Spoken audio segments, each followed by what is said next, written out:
Sí, doctora. Perfecto, bueno, empezamos entonces. Bueno, el tema que voy a desarrollar en este espacio es baja visión, tips para su manejo. Antes que nada, voy a agradecer a este evento científico en este servicio de oftalmología del Hospital Ramón Madariaga. Muchas gracias por la invitación y al asado también. Y recordarle que formo parte de la Sociedad Panamericana de Baja Visión y también de la fundación que organicé que se llama Baja Visión Corrientes. Vamos a empezar a hablar de este tema que es muy importante y sobre todo atraviesa todas las especialidades y sobre todo para tenerlo muy presente, porque fíjense todos estos personajes que traje acá y ustedes dirán que tienen en común, todos ellos tienen baja visión, gente que es muy activa, gente exitosa, todos ellos, y sin embargo han podido llegar a ese estándar visual a pesar de esta condición visual que ellos tienen. Y nosotros podemos ver la imagen de esta manera si nos vamos a Nueva York, pero sin embargo, si tenemos degeneración macular relacionada con la edad o nuestros pacientes la verán de esta manera, o los pacientes con glaucoma tal vez se quejen de que no puedan disfrutar de un paisaje porque justamente su campo visual está restringido y son pacientes que tienen baja visión. Entonces, para poder hablar de los tips tenemos que definir y estar muy seguros de lo que es la baja visión porque en realidad es bastante fácil y tienen parámetros muy claros y definidos. No se dice, y eso es importante reconocerlo actualmente, que todos lo sepan, ya no hablamos de disminuido visual ni tampoco de paciente con visión subnormal. En realidad, desde el año 1992, la Organización Mundial de la Salud define y de forma muy clara y se llama persona con baja visión. Según la OMS, dice que baja visión es cuando la agudeza visual en el mejor ojo, luego de todo procedimiento médico y o quirúrgico, es hasta 3 décimas con la corrección convencional, y de esto desprende la idea de que el otro ojo está peor, que siempre es bilateral, luego de todo tratamiento médico y o quirúrgico y no mejora con anteojos convencionales. La definición también hace referencia a la alteración del campo perceptivo, sobre todo estos pacientes que solamente tienen una percepción a 10 grados del punto de fijación. Y por sobre todo, y es importante saber que la baja visión impide el desarrollo de las actividades de la vida diaria. Y uno dirá, ¿cuáles son las actividades de la vida diaria o cuán tanto o qué tanto le afecta a mi paciente? Las actividades como la marcha, la fijación, el aprendizaje, el reconocimiento de su esquema corporal, la relación temporoespacial, la interacción con su familia, con sus pares y la actividad laboral, entre tantas cosas. Entonces, el concepto fundamental acá es que la baja visión es una pérdida. ¿Y qué sucede cuando un paciente tiene baja visión o qué pierde y cuánto pierde? El paciente pierde y pierde mucho.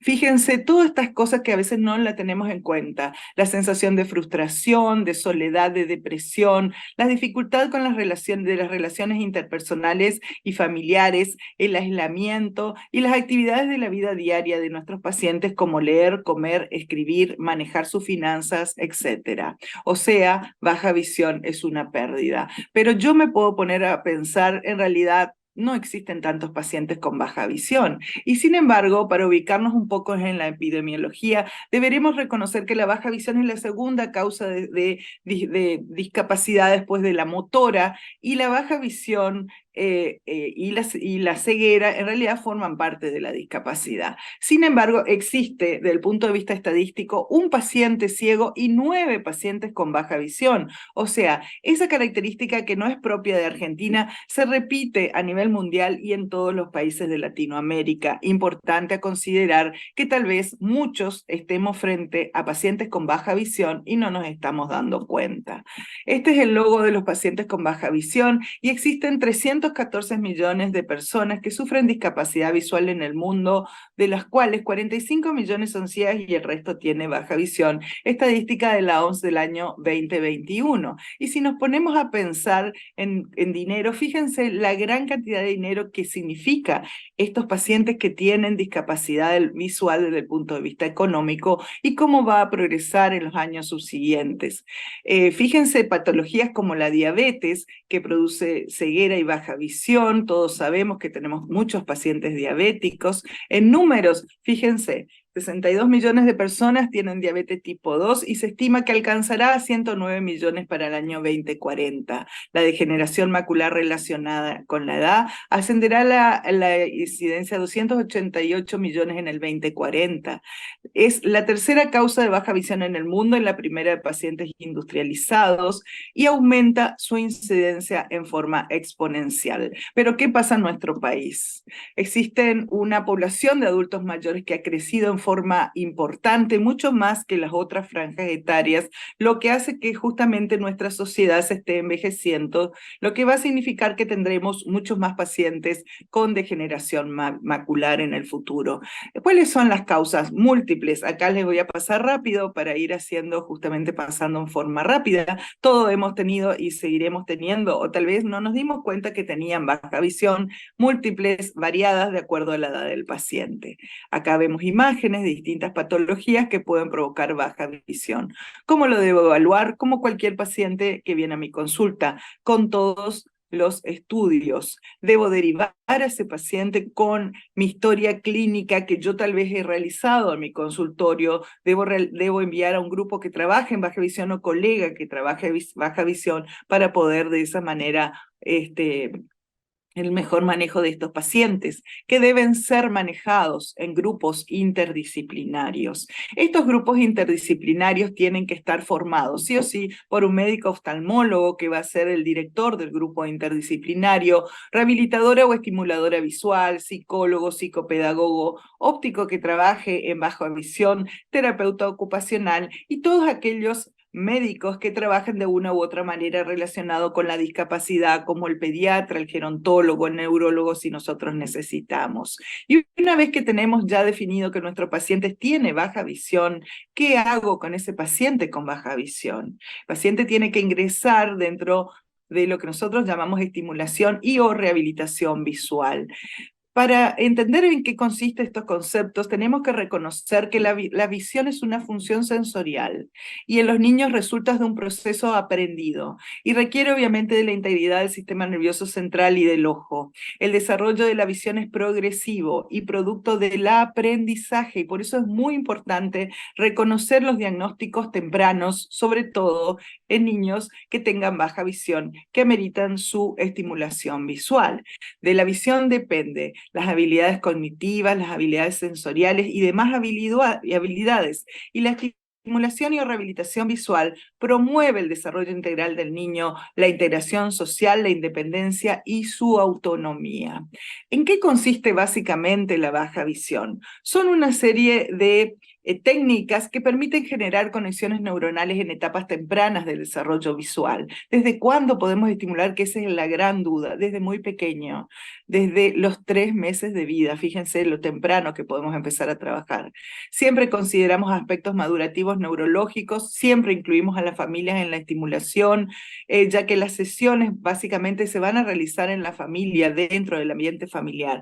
¿Y hasta cuándo? Siempre estimular, porque nosotros deberemos generar el hambre de ver en esos niños que por situaciones diferentes y múltiples han generado esta situación de baja visión.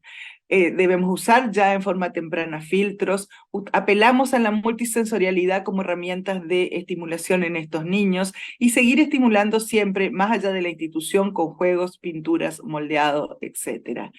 ¿De qué depende de que esto salga bien? De factores positivos, por ejemplo, como el desarrollo neurológico, un buen desarrollo cognitivo y obvio y fundamental el apoyo familiar. ¿Cuáles serían los aspectos negativos? El no diagnóstico y comprensión de la situación de baja visión, el inicio tardío de la estimulación o rehabilitación visual, medios económicos escasos, falta o ausencia de familiar, escaso o nula motivación o apoyo emocional y discapacidades concomitantes que a veces nos dificultan un poco el trabajo. ¿En qué consiste la rehabilitación visual? Porque a veces es como una duda. Son técnicas que permiten al paciente con baja visión optimizar ese remanente visual.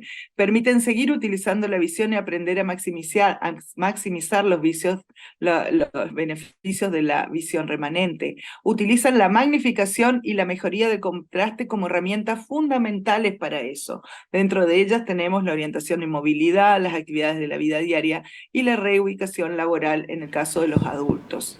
Rehabilitación visual básicamente es la utilización de ayudas ópticas y no ópticas.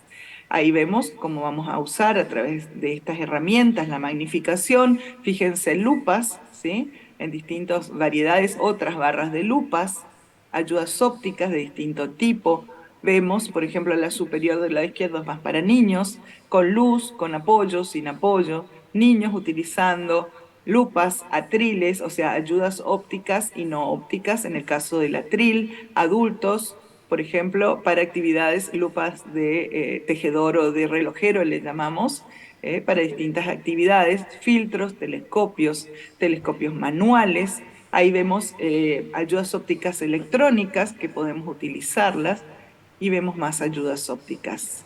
Sin embargo, las Doctora, aplicaciones nos ayudan doctora, y nos estamos en ayudan tiempo. mucho. Ay, sí, bueno, voy a pasar. Acá vamos a ver algunas ayudas ópticas, ¿sí? Bueno, esto un poco porque los adultos por ahí nos cuesta un poco utilizar ayudas ópticas electrónicas, sin embargo, tenemos que probar siempre. Bueno, las ayudas no ópticas, acá le muestro un ratito, el paciente que está desplazándose con bastón de desplazamiento, usamos filtros, podemos ayudarnos con las correcciones, podemos combinar con las ayudas ópticas que tiene el paciente, los filtros. Y también los bastones de desplazamiento que todos requieren. Acá vemos atriles, por ejemplo, que también actúan como ayudas no ópticas. Sensores, colores altamente contrastados, que también es nuestra obligación explicar al paciente para qué sirven. Fíjense, colores en el hogar, siempre complementarios.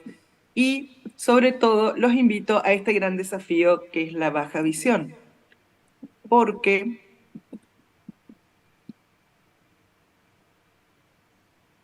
vamos a tener más niños para estimular y más adultos para rehabilitar. La baja visión es una subespecialidad que atraviesa todas las subespecialidades. Todos debemos tener, debemos poner podemos tener baja visión en alguna persona cercana a nuestro entorno o familia y debemos sentir empatía por la persona con baja visión y su situación visual, ya que la discapacidad visual también es parte de la oftalmología. Esta Doctora, el tiempo. frase, la verdad que me gustó mucho en Chicago Lighthouse. Muchas gracias.